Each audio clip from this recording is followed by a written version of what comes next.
El presidente del INDER, Francisco Ruiz Díaz, él, como siempre, nos cuenta los detalles de lo que viene realizando. Esta semana tratamos un caso muy grave. ¿Ustedes se acuerdan que estábamos hablando de que en la administración pasada, durante el gobierno de Mario Abdo Benítez, el INDER, una institución tan importante, habría de algún modo comprado, adquirido 400 hectáreas, pero ¿qué pasó de ellas? ¿Cayeron o no en manos de campesinos como uno supone que debería ser? Para eso, Benito, ya lo saludamos. ¿Qué tal, presidente, en un rol casi de ministro? Presidente, buen día, bienvenido a América, ¿cómo está? Sí, muy buenos días, Diego, buenos días, Benito, un gusto poder estar con ustedes, tal cual lo prometimos aquel día que conversamos y que dijimos que íbamos a recabar más información, porque ese día nos desayunábamos con esa noticia de que existían unas 400 hectáreas que nunca fueron entregadas a manos de los campesinos, pero que fueron adquiridas en el año 2022, ¿verdad? Entonces, ¿esto es en Caaguazú, presidente? Sí, esto es en Caaguazú, en una zona que se llama, anteriormente creo que se denominaba Tacurú, posteriormente Guayaquicua, ¿verdad? Entonces, es un poco ese el caso, ¿verdad? Y si ustedes me dan un poco de tiempo, quiero hacer como explicarle un poco cómo el INDER generalmente hace las compras de las tierras, cómo realiza el pago, cuáles son los fundamentos para poder contextualizar este caso también, ¿verdad? Sí. Nosotros generalmente, digamos, ya sea porque existe una ley de expropiación o ya sea porque alguien ofrece su inmueble debido a que ya fue ocupado por campesinos, entonces adquirimos esas tierras. Muchas de las tierras, la gran mayoría de las tierras, de hecho, creo que casi el 100%, provienen de leyes de expropiación que fueron regularizados, que fueron pagados, regularizados, puestos a nombre del INDER. En un siglo que tiene la reforma agraria, el mecanismo de adquisición de tierras que se sustentaban en estos dos modelos, ¿verdad? Lo que ocurría era lo siguiente. Vamos a suponer, ¿verdad?, que, no sé, Benito, que tenía un inmueble que fue ocupado de repente por un grupo de campesinos, ¿verdad? Entonces lo que ocurría era, automáticamente se formaba una comisión de ese grupo de campesinos, enviando una nota y decían: nosotros queremos estas tierras, pretendemos, antes de la ley, justamente esta ley que de alguna u otra forma impone sanciones de 10 años, antes de esta ley lo que ocurría era esto: los campesinos ingresaban a una propiedad, una vez que permanecían ahí 2 o 3 años, enviando una nota al INDER diciendo: nosotros llevamos ya tanto tiempo, tenemos nuestras casas y queremos que nos compren. El INDER enviaba a un funcionario, o ya sea el IBR, el IRA, lo que sea, enviaba a un funcionario, hacía la verificación de que efectivamente la ocupación esté, ¿verdad? Y a partir de ahí comenzaban conversaciones con el propietario. Lo que no se podía hacer es que el INDER ingrese a la propiedad sin que esté el 100% pagado y que el título esté a nombre del INDER, porque era una propiedad privada. En todo caso, lo que se hacía era una verificación efectivamente de los campesinos y comenzaban las conversaciones. Bueno, entonces se tenía que tener la lista de las personas que estaban ocupadas, sus mejoras, como ellos les suelen llamar, ¿verdad? Y a partir de ahí, entonces venía esa conversación. Este es un caso similar. Sí. Este es un caso que surge en 1975. Por primera vez aparece una nota de un grupo de campesinos, aproximadamente 20 campesinos del 75, diciendo: señor presidente del IBR, a través tiempos de Papacito Fruto estamos hablando, el tiempo de Juan Manuel Frutos, sí, así mismo de Benito. Entonces le envían una nota al señor presidente del IBR, don Juan Manuel Frutos. Le informamos que nosotros llevamos ya 2 años en este asentamiento, estamos ocupando, tenemos vivienda, tenemos muchas mejoras, hemos identificado este inmueble, pensábamos que era un inmueble sin propietario, pero no obstante, la semana pasada apareció una persona que se llama Nicolás Lutol, dice, y él dice ser el legítimo propietario y bueno, nos ha emplazado a mudarnos. Como en ese entonces era época de la dictadura y todo ese tipo de cosas, entonces existían otro tipo de mecanismos, ¿verdad? Entonces se declara que esa era una propiedad. Lo que hace el IBR dice: bueno, está bien que estén ahí los ocupantes, vamos a empezar la negociación con esta persona que dice ser el propietario. Y bueno, es un poco la etapa de inicio, porque el caso en sí, en lo que pudimos revisar el expediente, que es lo que le prometimos a ustedes la semana pasada, entonces una primera etapa, entre el 1900 1975 y 1978 aproximadamente se desarrolla esta historia con presencia de verificaciones de los técnicos del INDER, aproximaciones con el propietario, todo ese tipo de cosas. Ahí no pasó prácticamente nada. Este expediente queda prácticamente sin ningún tipo de documento, sin ningún tipo de movimiento entre el 77 y mediados de la década de los 90. En la década de los 90 vuelve a moverse el expediente, ¿verdad? Pero sin grandes avances nuevamente. Continúa más centrado en la conversación con el propietario que incluso con la comisión de campesinos. En teoría estaban los campesinos en el inmueble y el propietario básicamente lo que hacía en la década de los 90, empieza a presentar los papeles, las condiciones de dominio del inmueble, se hace un estudio de los desprendimientos, todo ese tipo de cosas. Se trataba de un inmueble original de 2.053 hectáreas que empezó a tener desprendimiento y que finalmente quedaba un resto de 401 hectáreas, según incluso informe de condición de dominio de los registros públicos, y que efectivamente pertenecía a don Nicolás Lutol. Y bueno, esos son los documentos que uno encuentra en el expediente en la década de los 90 en una segunda fase, pero ojo, esos movimientos comienzan 20 años después de la primera nota. Bueno, este movimiento se desarrolla más o menos hasta el año 2001, sin grandes avances. Posteriormente, eso se queda como silenciado, no hay documentaciones que se agreguen entre el 96 y el 2001-2002, queda callado durante 10 años aproximadamente, y allá por el 2014 vuelve a moverse. ¿Y cómo se mueve? En ese entonces el presidente Justo Cárdenas solicita al Ministerio de Obras Públicas y Comunicaciones, a los efectos de proseguir conversaciones con el propietario, solicita una retasación del inmueble, porque la tasación o la oferta de don Nicolás Lutol era 12.500.000 guaraníes la hectárea.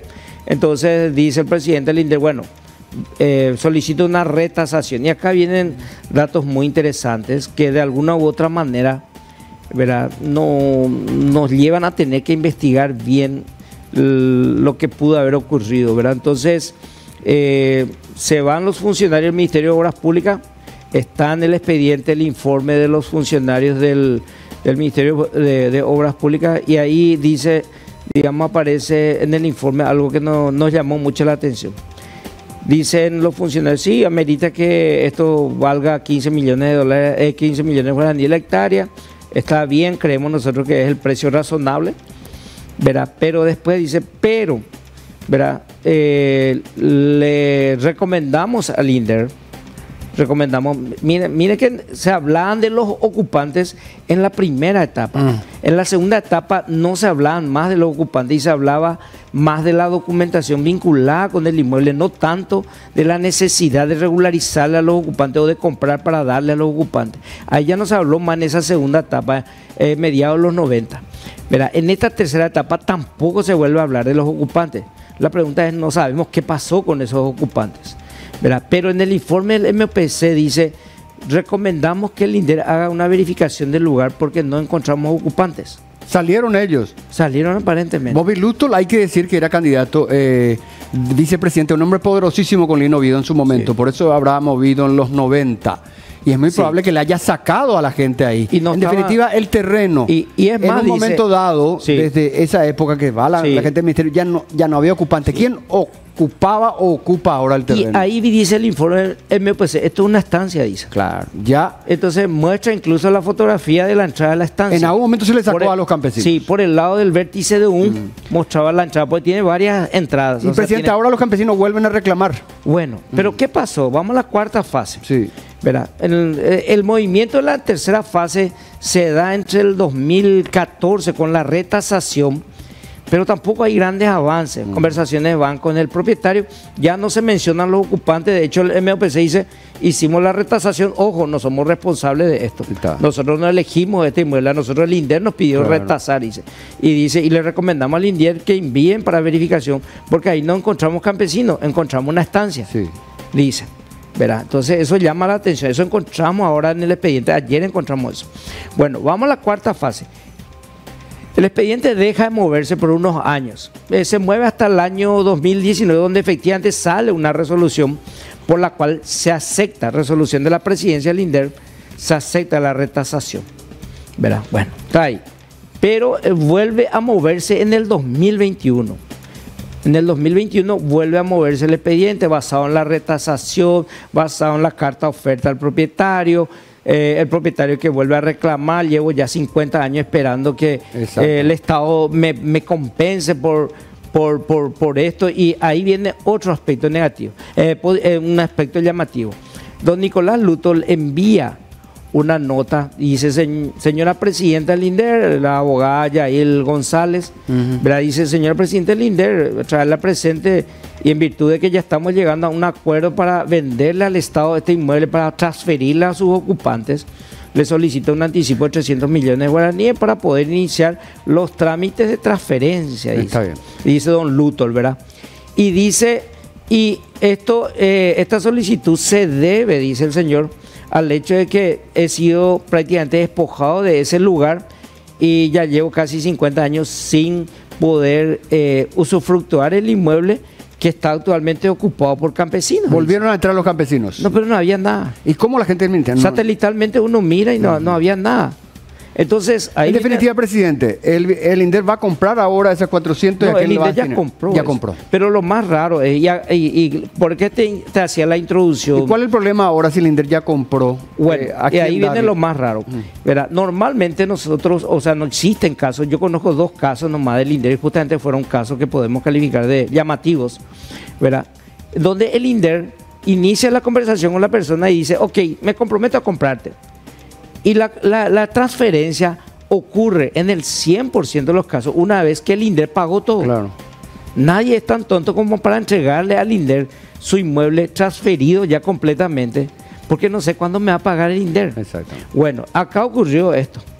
Ocurrió que en el año 2022 don Luto le transfiere el inmueble al INDER, sí, pero el INDER no le paga nada. Y después le empezó a pagar, y creo que hasta ahora llegaron ya a un pago de 3.300 millones de los 6.000 millones que tiene que pagar, ¿verdad? Pero ¿qué es lo que sucede con toda esta historia que yo te conté? ¿Verdad? En un determinado momento, en el segundo grupo de movimientos, ¿verdad?, que fue allá por los 90, hay un informe técnico así, pero muy pequeño, un párrafo que un técnico del INDER dice: advierto de que acá se han producido transferencias ilegales. Dice un técnico del INDER. De este inmueble se han hecho ya transferencias que son ilegales, dice. Advierte el técnico. Pero nunca más se vuelve a tocar ese punto en todo el expediente. No importa eso. Si en definitiva se vuelve a la propiedad, Luto tenía el documento, lo transfiere al INDER.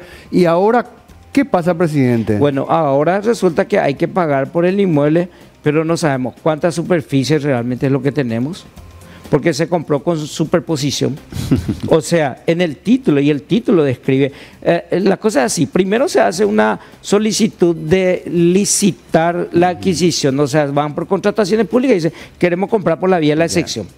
¿Verdad? Y tienes razón, ¿verdad? Porque en teoría está todo ocupado, no es que yo llamo a... Y el INDER no puede enviar un técnico agrimensor que tiene tantos y medir el terreno y decir: esto es lo que tenemos hoy, ahora. Satelitalmente mirando no hay la ocupación, Benito. No hay. ¿Verdad? No hay ocupación, y ahora no sabemos si es propiedad privada, si es del INDER o si hay títulos superpuestos INDER con propiedad privada. Ya. ¿Verdad? Entonces, ¿cómo continuar pagando? Quedan todavía cerca de 3.000 millones a pagar, ¿verdad? Entonces, y eso ya es responsabilidad de esta administración. Entonces acá lo primero que tenemos que hacer es investigar, ¿verdad?, por qué se transfirió sin tener ocupantes, sin tener la habilitación de la colonia, son requisitos necesarios, se transfirió con superposición, porque se advierte la superposición en el título de propiedad. Y es simpático ver el informe de asesoría jurídica, dice: teniendo en cuenta que existe una pequeña diferencia, dice, y en realidad es una superposición con el inmueble. Yo una no pequeña entiendo diferencia. que el INDER pueda pagar o comprar un terreno sin saber, los técnicos, es que no sin el verificado dónde está agrimensor, las 400 hectáreas mogla excedente. Es insólito eso, sí, presidente. Y hoy lo que tenemos es, en teoría, un título de propiedad, nombre del INDER, que tendría que estar, salvo la superposición, que son de 2 hectáreas, que tendría que estar disponible para el campesinado. ¿Verdad? Pero ahora, ¿verdad?, entre ayer, digamos, o sea, ayer, en toda la semana se comenzó la investigación, pero ayer se estaba llegando ya a la conclusión de que no tenemos con exactitud si tenemos o no tenemos esa superficie. Y principalmente por lo que decía el técnico. Pero la cuantía vende y cuándo. Ay, vea, presidente, tenés que hacer un estudio entonces. A partir de ahí, comenzar con la matriz, creo que era finca 18 y después, verá, llegó a la finca 56, 26, 58, algo así creo que, verá, con 2053. Hay que partir de esas 2053 hectáreas para ver qué ocurrió. Porque finalmente se licita 401, se titula 400, pero en el propio título de propiedad dice cuidado, dice, verá, se transcribe el informe de asesoría jurídica, cuidado. Verá, hay una pequeña diferencia relacionada con una superposición con la que estamos comprando el inmueble. Entonces la pregunta es ¿cuánto tenemos de superficie? Sí, hay que ir a ver el terreno. Entonces es un poco complicado, ¿verdad? Sí, pero historia y geografía. Así historia mismo. Y geografía. Presidente, Así. Quiero insistir en algo, ¿verdad? Ya lo estaban mencionando en parte, pero ¿cómo termina? Quiero insistir nomás en esto, ¿verdad? Para el televidente que está mirando nuestro espacio en vivo, en directo, ¿cómo termina esto en la Fiscalía y cómo termina esto en la justicia? Presidente. Bueno, nosotros lo que estamos haciendo es esta primera fase de revisión técnica. En la parte de la revisión técnica participan gente entendida en catastro, topografía, todo ese tipo de cosas, ¿verdad? Y falta cerrar con un estudio de título, que ya estamos, digamos, ya solicitamos a la Dirección de los Registros Públicos que nos den urgimiento para entrar a ver qué efectivamente se desprendió de las 2053 hectáreas y si efectivamente qué pasó con esas, si existen o no existen las 400 hectáreas que supuestamente está titulado en nombre del líder. Título tenemos. Por eso los campesinos, a sabiendas, ellos tuvieron acceso al título. Cuando tuvieron acceso al título, dijeron, pero ¿por qué nunca nos avisaron que teníamos esta propiedad de 400 hectáreas? Dijeron estos campesinos que están enfrente. Y en lugar de entregarle al campesino, hoy hay una plantación de sojal. Entonces, por eso los campesinos, con título en mano y a sabiendas que era el INDER, se posicionan enfrente. Entonces, hoy nosotros estamos cerrando, o sea, entre estos días cerramos el estudio técnico y ahora va a meritar ya con una certeza en las cuestiones técnicas, va a meritar que los abogados evalúen cuáles son los cursos de acción.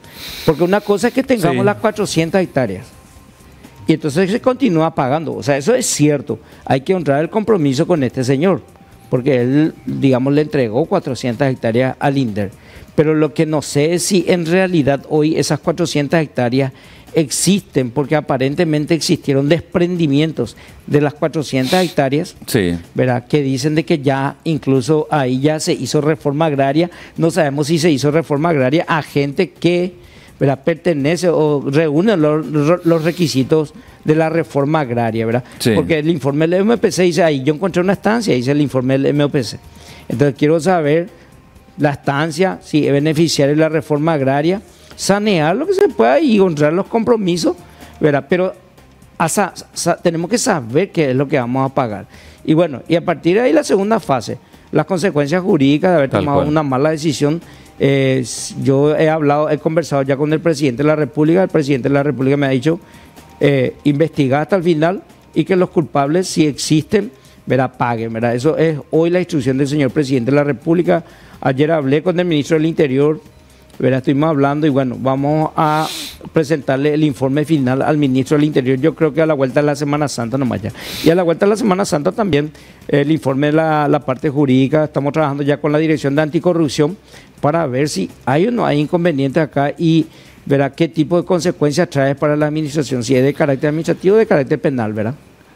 Benito, vos tenés un tema más sobre esto para plantearle otra cuestión, ¿no? No, yo le recomiendo a los estudiantes de Derecho que vayan a estudiar porque este es el concepto más difícil en Derecho Civil. La ocupación, propiedad, dominio. Porque vos podés tener el título, pero donde recoge la propiedad. Exacto. Hanere domina, y mala o dominarla, y va a indicatura no es ¿Cómo INDER en 40 años no pudo definir la cuestión? Teniendo 50. Derecho es 50 años. No puede ser eso, presidente. ¿Qué pasó con los ocupantes originales, verdad? Nosotros hicimos el cálculo y, bueno, el más joven hoy tendría que tener 105 años y el más viejo 115.